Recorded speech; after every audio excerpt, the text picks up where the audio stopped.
샬롬. 한 주간을 시작하는 월요일 아침입니다. 이 한 주간도 우리 주 예수 그리스도 안에서 하나님께서 주시는 지혜를 가지고 평안하며 강건한 삶을 살 수 있기를 축복합니다. 요즘 세상의 흐름을 살펴보면 정말로 미련함이 가득한 것 같습니다. 시편 107편 17절과 18절에서 이 미련한 자들에 대해서 미련한 자들은 그들의 죄악의 길을 따르고 그들의 악을 범하기 때문에 고난을 받아 그들은 그들의 모든 음식물을 싫어하게 되어 사망의 문에 이르렀도다라고 말씀을 합니다. 그런데 우리는 미련한 자들의 고함과 비명으로 시끄러운 골목에 서 있는 모습입니다. 이때 조심해야 되는 것은 미련함에 감염되는 것입니다. 미련한 일들에 대해서 너무 많은 관심을 갖고 골도하다 보면은 그 미련함이 전염이 되어버립니다. 미련함은 전염력이 아주 강한 치사율이 높은 전염병 중에 하나입니다. 시편 1편과 2편을 기억하며 잠언 1장 7절부터 32절을 읽어보면 여호와를 경외하는 것이 지식의 근본임을 알 수가 있습니다.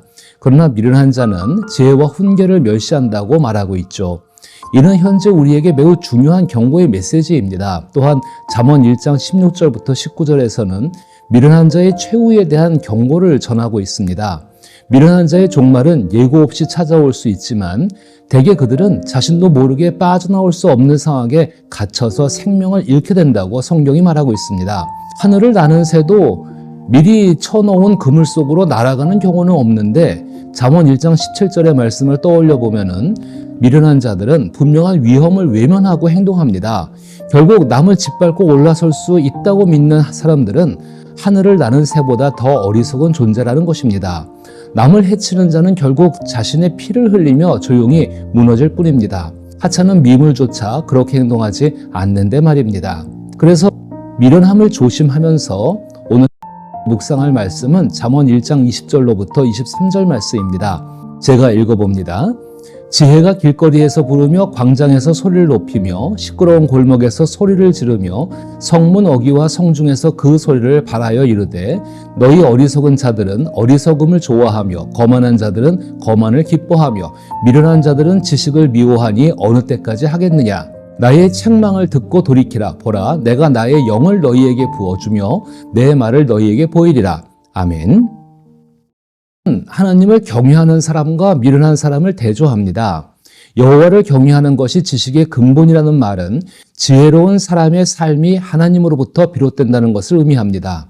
그러나 지혜를 가지고 있다고 해서 구원을 얻을 수 있는 것은 아닙니다. 오히려 구원을 받은 사람이 하나님을 경외하며 지혜로운 삶을 살아야 한다는 점을 강조하고 있는 것입니다. 구원을 받은 사람들도 얼마든지 미련한 자가 될 수 있습니다. 잠언은 지혜가 우리를 부르고 있음을 알려주며 미련한 자가 재앙을 만나 지혜를 찾고자 해도 결국 지혜를 찾을 수 없다는 것을 깨닫게 해줍니다. 잠언 전체에서 지혜의 반대는 미련함으로 표현됩니다. 현대사회에서 미련하다는 말은 인격을 모욕하는 욕으로 여겨집니다. 그러나 잠언에서 언급하는 미련한 사람은 현실과 동떨어져 있어 자신과 주변 모든 사람의 삶을 비참하게 만드는 고질적인 존재입니다. 예를 들어 보겠습니다. 자기 몸을 함부로 다루는 사람은 건강할 수 없다는 것은 현실입니다. 같은 이치로 사람을 함부로 대하여서 좋은 친구를 사귀고 화목한 가정을 바랄 수는 없는 것입니다. 모두가 이기적으로 살면서 사회 구조가 무사하기를 기대할 수는 없는 것입니다. 그러나 미련한 자는 이러한 현실을 무시하는 행동을 통해 불화와 파멸을 초래하고 그 결과를 스스로 감수하게 됩니다. 하나님의 창조 질서는 이 세상에서 분명한 현실이 됩니다. 때로 우리는 그것을 상식이라고 부르기도 합니다. 미련한 사람은 종종 현실을 부정하려고 하죠. 그러나 그것은 미련한 것입니다. 이 타락한 세상에서 현실은 경이로움과 동시에 가혹함을 지니고 있습니다. 참된 지혜자는 현실을 있는 그대로 바라보기를 하나님께 간구해야 합니다. 그리고 그 안에서 지혜롭게 행동할 수 있도록 가르쳐 주시기를 하나님께 도움을 청해야 합니다. 미련함에는 여러 종류가 있습니다. 잠언은 미련한 것에 대하여 교만, 거만함, 어리석음, 고집, 완고함, 불량함, 다툼, 게으름, 재해꾀에 빠지는 것, 부조리, 안일, 비웃음 등으로 표현을 합니다. 이런 미련함의 원인은 하나님 외에 다른 것을 자기 삶의 중심으로 삼은 것입니다. 결국 자신의 삶의 주인을 하나님이 아닌 다른 것으로 삼아 현실을 부정하는 것입니다.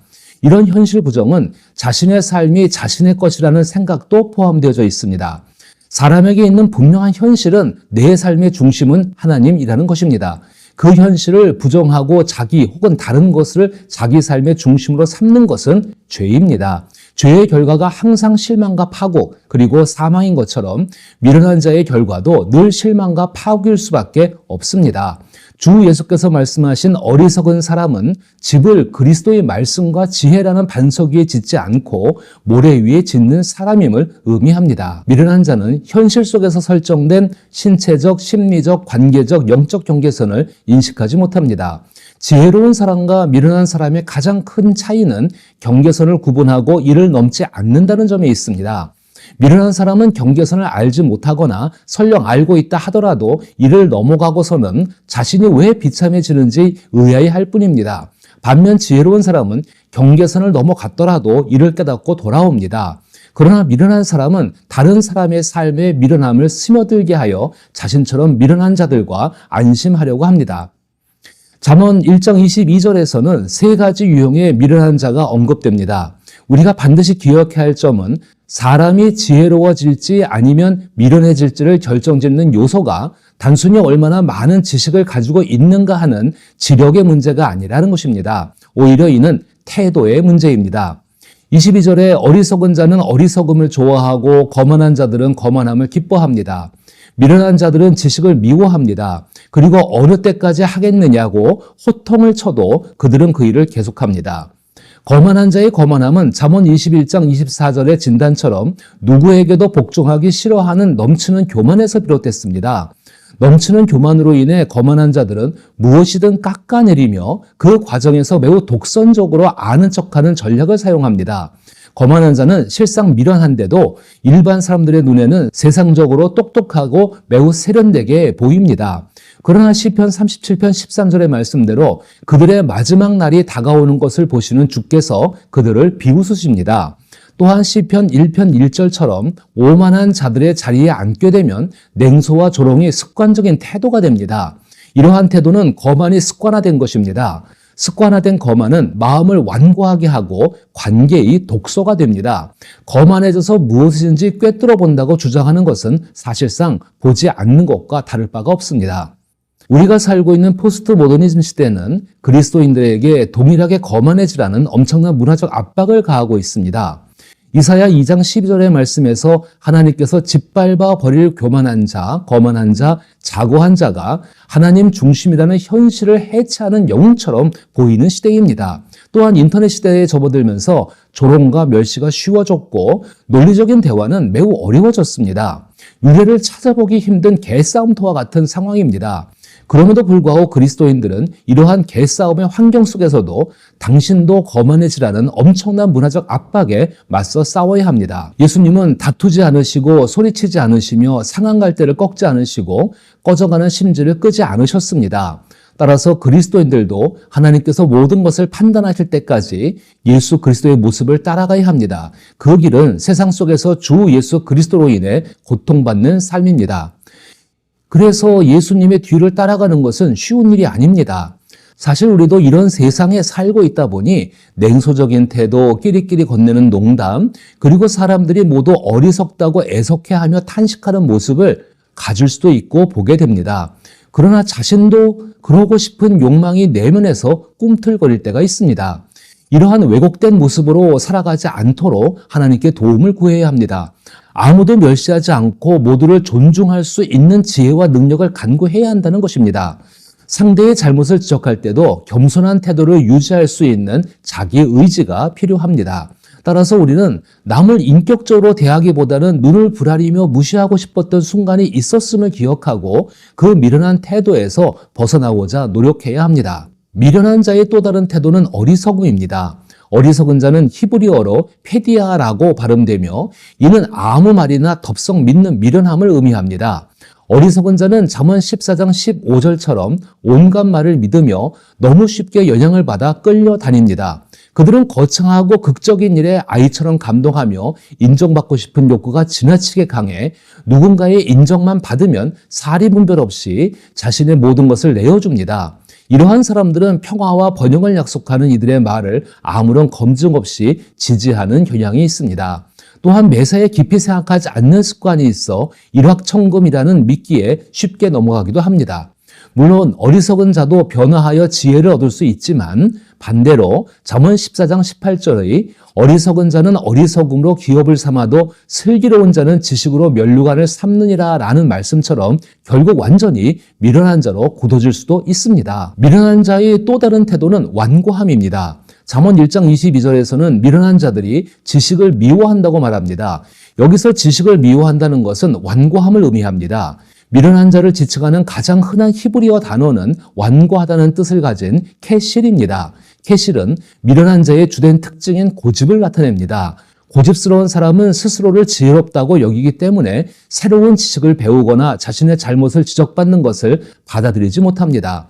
이들은 어린아이와 같은 기질을 변화시키고 성장하려고 하지 않습니다. 사람의 기질은 개인의 성격과 행동 양식을 나타내는 기본적인 성향을 의미하는 말이죠.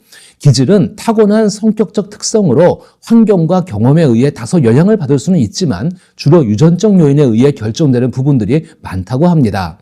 아동심리학자들은 아이가 3가지 기질 중 하나를 기본으로 타고나며 이 기질이 역경에 반응하는 본능적인 방식을 결정한다고 말을 합니다. 어떤 아이는 불안해하며 뒤로 물러나고 어떤 아이는 공격적으로 자기 주장을 펼치기도 하며 또 어떤 아이는 낙천적으로 애교를 부리며 원하는 것을 얻으려고 합니다. 이러한 기질들은 각 상황에 따라 효과적일 수 있습니다. 그러나 아이는 부모의 개입이 없으면 타고난 기질에 지배당하게 되며 그 습관적인 반응이 부적절하거나 심지어 위험한 상황에서도 지혜로운 행동을 배우지 못한다고 주장하고 있습니다. 다시 말해 인간은 본능적으로 지혜롭지 못하고 완고한 존재라는 것입니다. 현대 문화는 인간의 타고난 독립성을 강조하지만 인간의 원초적 본능은 재앙을 초래할 수 있다는 것을 기억해야 합니다. 잠언 22장 15절은 아이의 마음에는 미련한 것이 얽혔으나 징계하는 채찍이 이를 멀리 쫓아내리라 라고 말씀합니다. 이에 따르면 지혜로워지기 위해서는 기질적으로 불안한 사람은 담대함을, 저돌적인 사람은 신중함을, 낙관적인 사람은 깊은 사고를 배워야 한다는 것입니다. 예수님은 습관적으로 자기 주장을 내세우시거나 물러서지 않고 항상 온전한 지혜로 각 상황에 적절히 했다는 점을 기억해야 합니다. 오늘 미련한 자의 3가지 태도에 대해 중점적으로 살펴보았습니다. 미련한 자의 태도는 거만한 어리석음 그리고 고집스러움입니다. 잠언 1장 22절을 다시 읽으면서 자신에게 있는 미련한 태도를 돌아보십시오.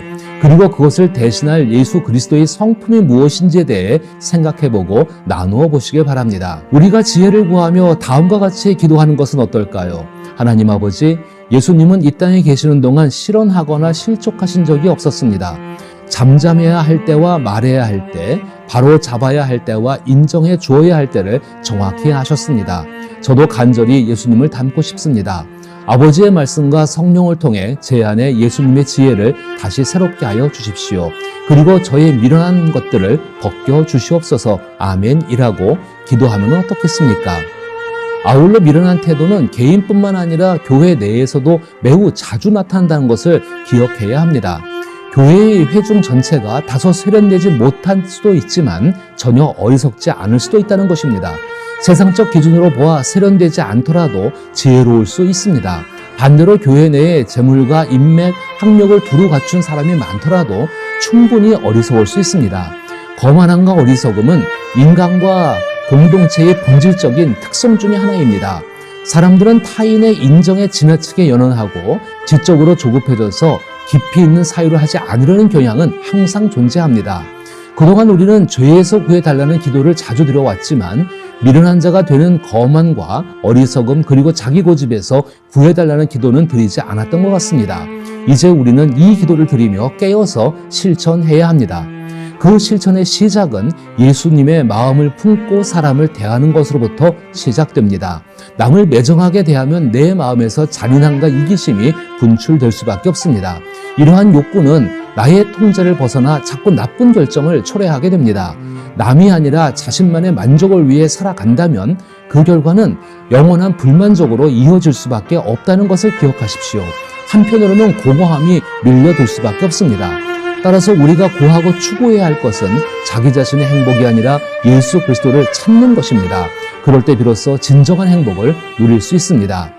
이처럼 주 예수 그리스도를 구하고 그를 닮아가는 것을 삶의 기쁨으로 삼게 되기를 부탁합니다.